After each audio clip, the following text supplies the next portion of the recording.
Hello guys, আমি Dipan. Welcome back to my channel Deep exclusive. So এখন আমি এই ভিডিওর মধ্যে বেসিক্যালি কথা বলবো দুটো বিষয়কে নিয়ে, এবং দুটো বিষয় কিন্তু দুর্দান্ত একটা বিষয়।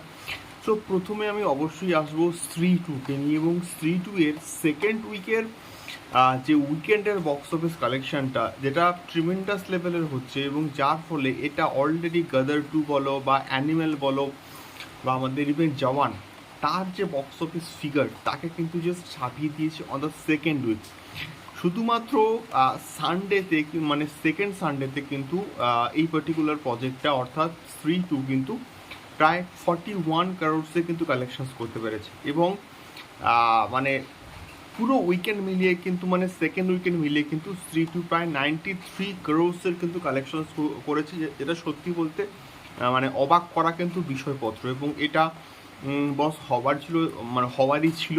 এবং এই পার্টিকুলার প্রজেক্টটাকে নিয়ে যে লেভেলের হাইপ রয়েছে, এটা ইন ফিউচারে কিন্তু আরও অনেক বড় একটা ল্যান্ডমার্ক বা বড় একটা মাইলস্টোন কিন্তু ক্রিয়েট করতে পারে, এটা আমরা আশা করতেই পারি। তার কারণটা হচ্ছে ইন ফিউচারে কামিং এক সপ্তাহ দু সপ্তাহ তেমন কোনো বড় ছবি কিন্তু মুক্তি পাচ্ছে না, এবং স্ত্রী টুই কিন্তু মোটামুটি দাপটের সঙ্গে ব্যবসা করবে, এটা আমরা ধরতেই পারি। এবারে দেখা যাক এক্স্যাক্টলি কী হয়। বাট এই পার্টিকুলার প্রজেক্টটা কিন্তু এখনও অবধি সেকেন্ড উইক মিলিয়ে প্রায় 400 কারোর্সের ক্লাবে কিন্তু পৌঁছে গেছে, মানে যেটাও ইভেন সত্যি বলতে একটা বিরাট বড় ল্যান্ডমার্ক আমি বলবো। এবারে দেখা যাক ইন ফিউচারে এটা কতটা কি কালেকশন করতে পারে।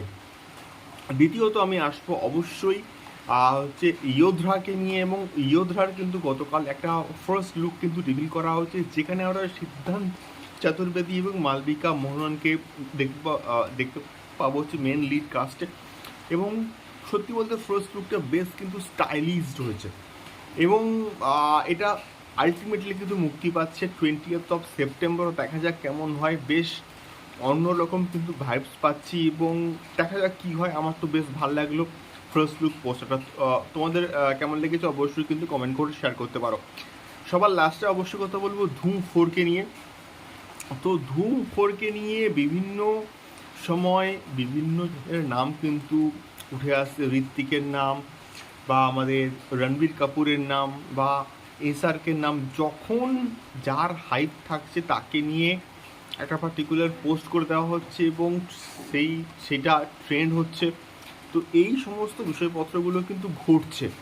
তো আলটিমেটলি এটার অফিসিয়াল যখন কাজ স্টার্ট হবে, আমি শিওর ওয়াইআরএফ এর তরফ থেকে কিন্তু এটা প্রপার একটা অ্যানাউন্সমেন্ট করা হবে বা বলা হবে যে এক্স্যাক্টলি কে ধুম করে থাকতে চলেছে।